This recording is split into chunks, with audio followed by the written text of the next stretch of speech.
बहुत पुराने जमाने की बात है। एक मुल्क था जहां अमन और खुशहाली का राज था। उस मुल्क पर एक न्यायप्रिय और इंसाफ पसंद बादशाह शासन करता था, जिसका नाम था सरवरे आलम। बादशाह सरवरे आलम अपनी प्रजा का ख्याल अपने बच्चों की तरह रखा करता था। बादशाह के 5 बेटे थे।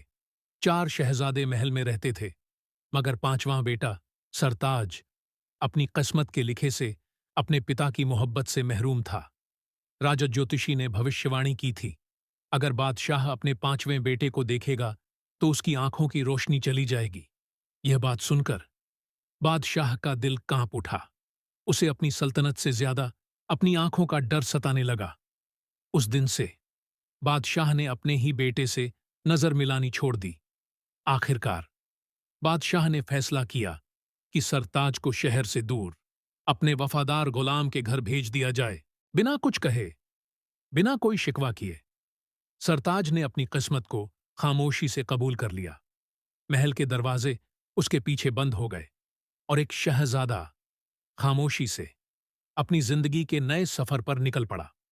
बादशाह का वफादार गुलाम सरताज को शहर से दूर ले जा रहा था, ताकि किस्मत का लिखा अपना रंग दिखा सके।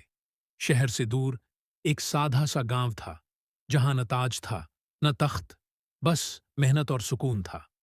गुलाम और उसकी बीवी ने सरताज को अपने बेटे की तरह अपना लिया। महल की शान छूट गई, पर मोहब्बत ने उसे घेर लिया। शहजादा होते हुए भी सरताज ने मेहनत से जीना सीख लिया। उसे अपनी असल पहचान का पता नहीं था, पर उसके अंदर का नूर उसे सबसे अलग बनाता था। गांव के लोग धीरे धीरे सरताज को अपना मानने लगे। उसकी जुबान में नरमी थी और हाथों में मदद। रोज की तरह सरताज जंगल लकड़ी लेने गया। उसे नहीं पता था, आज जंगल उसकी जिंदगी का रुख बदलने वाला है। अचानक जंगल में अजीब सी हलचल हुई। परिंदे डर कर उड़ गए, हवा भी जैसे रुक सी गई। एक घायल हिरन जंगल से भागकर निकला। उसकी आंखों में खौफ था और सरताज का दिल कांप उठा। सरताज ने धीरे से उस हिरन को संभाला, उसे बचाने की कोशिश की। वह नहीं जानता था, इसी पल उसकी हिम्मत का इम्तिहान होने वाला है। तभी जंगल के अंधेरों से भूमि कांप उठी और मौत जैसे उसकी तरफ बढ़ने लगी। वह एक भयानक दानव था, जिसकी दहशत से पूरा जंगल कांपता था। और आज वही दानव सरताज के सामने खड़ा था। दानव ने गरज कर दहाड़ मारी, पर सरताज पीछे नहीं हटा। उसका जिस्म कांप रहा था, पर उसका दिल अब भी मजबूती से खड़ा था।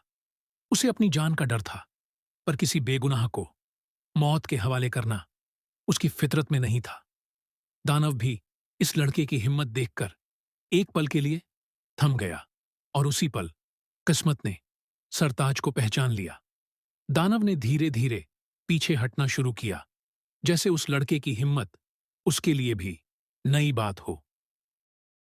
जंगल ने सांस ली, अंधेरा छूट गया और मौत उस दिन सरताज को छूकर भी उससे हार गई।